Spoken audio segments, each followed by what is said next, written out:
Olá pessoal, vamos a mais um vídeo sobre valores máximos e mínimos. Encontre os valores máximo e mínimo absolutos de f no intervalo dado. Item A. f de x igual a 2x ao cubo menos 3x quadrado menos 12x mais 1 no intervalo fechado menos 2 até 3. Item B. f de x igual a x menos lnx no intervalo fechado de meio até 2. Bom pessoal, vamos então aplicar aqui o método do intervalo fechado para poder encontrar os valores máximo e mínimo absoluto de f no intervalo fornecido. O que diz esse método, né? Primeiro, se a função é contínua no intervalo fechado, nós temos então pelo teorema do valor extremo a garantia de que existe sim um máximo e um mínimo absoluto dessa função no intervalo fornecido. Então, nós vamos utilizar exatamente essas hipóteses. A gente está vendo aqui que a função é um polinômio de grau 3, toda função polinomial é contínua, é diferenciável, então não temos problemas de descontinuidade no intervalo fornecido, né? O polinômio é contínuo em todos os reais, em particular é contínuo no intervalo menos 2 até 3. Então, primeira etapa do método do intervalo fechado é a seguinte. Primeiramente, a gente calcula números críticos de f no intervalo aberto, menos 2 até 3. A gente exclui os extremos do intervalo. E aí a gente aplica a definição de número crítico. O número crítico de uma função é um ponto no domínio dessa função onde a derivada ou é nula ou não existe. Então, a primeira etapa que nós temos que seguir aqui no passo número 1 é calcular a derivada. Aplicando aqui a regra da potência, nós vamos ter 6x ao quadrado menos 6x menos 12. Essa é a derivada da função f. Essa aqui é uma função contínua, né? F' também é um polinômio de grau 12, é contínua, é diferenciável, então não vão existir pontos onde essa derivada tem problemas, onde ela não existe. A gente pode concluir daqui que sempre existe a derivada para todo x real, em particular para todo x no intervalo de menos 2 até 3. Então, se existirem pontos críticos por essa função, não é pela razão da não existência da derivada, e sim pelos pontos do domínio onde a derivada pode ser zero. Então vamos fazer esse cálculo, vamos procurar, será que existe pontos onde f' de x é igual a zero? Se isso acontece, teríamos aqui então 6x ao quadrado menos 6x menos 12, assumindo o valor zero, e isso só acontece se somente se x ao quadrado menos x menos 2 for igual a zero. Equação de segundo grau, nós temos aqui então as raízes dadas, o produto tem que valer menos 2 e a soma tem que ser 1. Então nós temos aqui as raízes x igual a 2 e x igual a menos 1. A gente pode ver, bota menos 1 aqui, vai zerar, botando 2 também, vamos zerar essa equação. Então existem dois pontos críticos aí. X igual a 2 e x igual a menos 1 são críticos por quê? Esse cara aqui me diz que f' calculado em 2 dá zero. Por isso ele é um ponto crítico. E esse aqui me mostra que f' calculado em menos 1 também é zero. Novamente, x igual a menos 1 é um ponto crítico. Então, no método do intervalo fechado, depois de descobertos os pontos críticos de f, a gente avalia a função nestes pontos críticos. Então, eu tenho que calcular aqui agora o f de 2. Quem é o f de 2? Vamos substituir 2 aqui na função. 2 ao cubo, 8. 8 vezes 2, 16. Vamos anotar aqui. Menos 2 ao quadrado, 4. 4 vezes 3, 12. 16 menos 12 aqui. Menos 24, né? 12 vezes 2, mais 1. Então, nós vamos ter aqui, 16 menos 12 são 4, menos 24, menos 20, mais 1, menos 19. Esse é o valor do f de 2. Temos que fazer algo similar aqui para calcular o f de menos 1. Então, menos 1 ao cubo menos 1, teremos ali menos 2, menos 1 ao quadrado aqui, 1, vezes menos 3, menos 3. Menos 12 vezes menos 1 mais 12, tudo isso mais 1. Então, a gente vai ter aqui menos 5 mais 12 são 7, 7 mais 1, 8. E a gente guarda esses valores aqui numa lista para a gente poder tomar a conclusão final lá na terceira etapa. A segunda etapa do método diz o seguinte: avaliar f nos extremos do intervalo.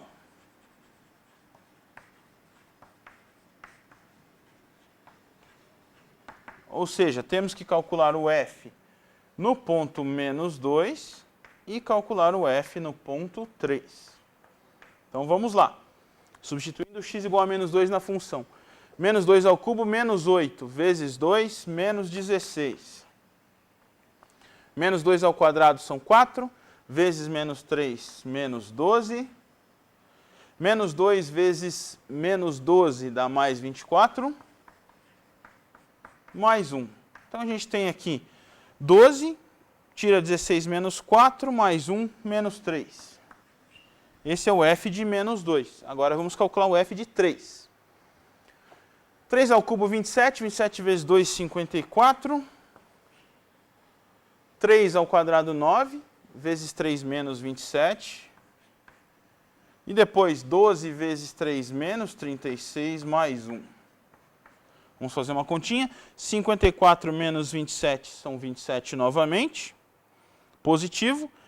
Tiro 36, 27 para 36 menos 9, mais 1 menos 8. Então agora nós temos 4 valores da função f.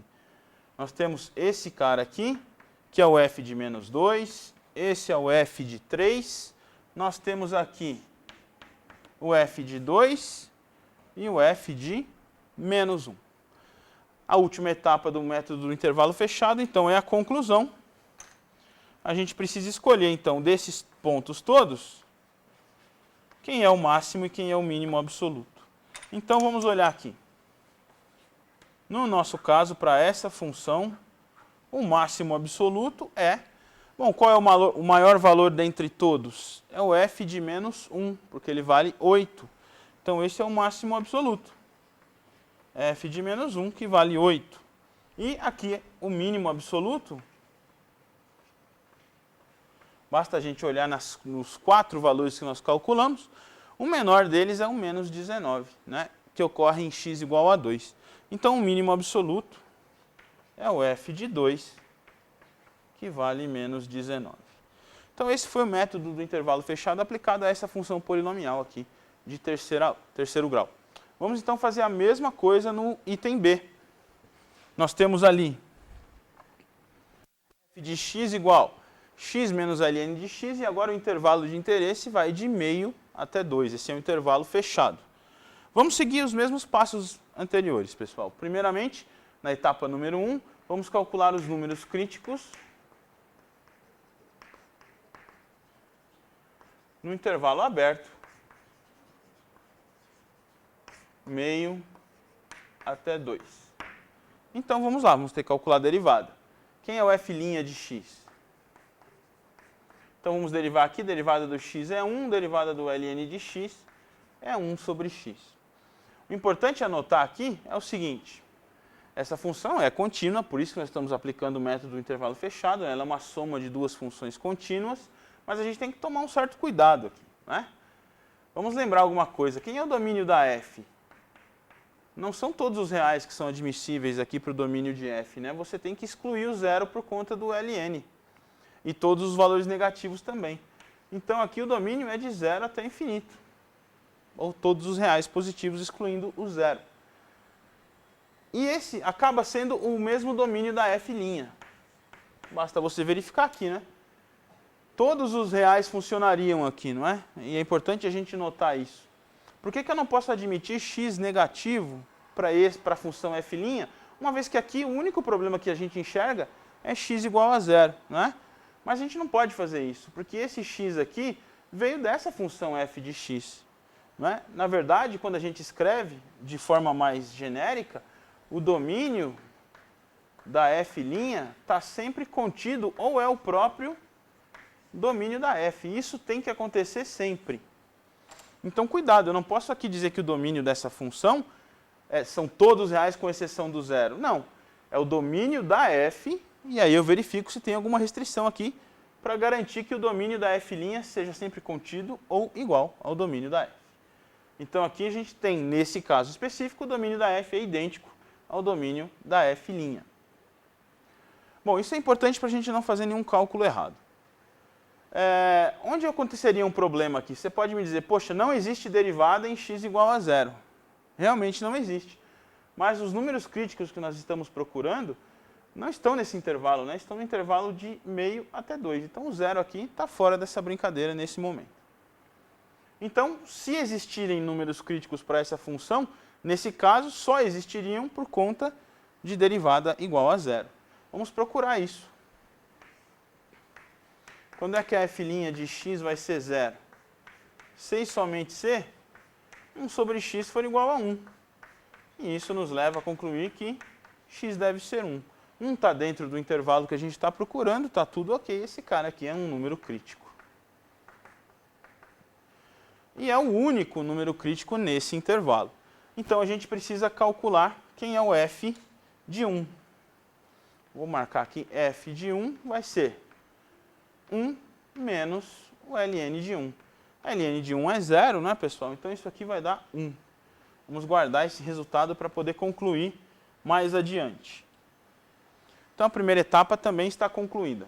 Conseguimos calcular o único número crítico nesse intervalo. Segunda etapa. Precisamos avaliar f nos extremos do intervalo. No nosso caso, então, eu preciso avaliar o f no ponto meio. Teremos, então, meio menos o ln de meio. A gente pode escrever isso como meio menos o ln de 2 elevado a menos 1, não é isso?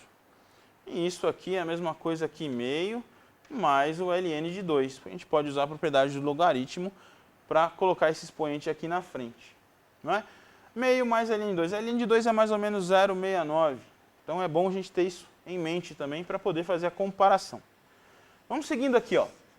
Eu preciso também calcular quanto vale o f em 2. É o próximo extremo do intervalo. Então a gente vai ter aqui 2 menos ln de 2. Vamos guardar isso aqui. E agora a gente precisa concluir. A etapa 3 é a conclusão. Quem é o nosso valor absoluto para esse intervalo? O valor absoluto máximo, né? Vamos tentar escrever melhor. O máximo absoluto. O valor extremo máximo.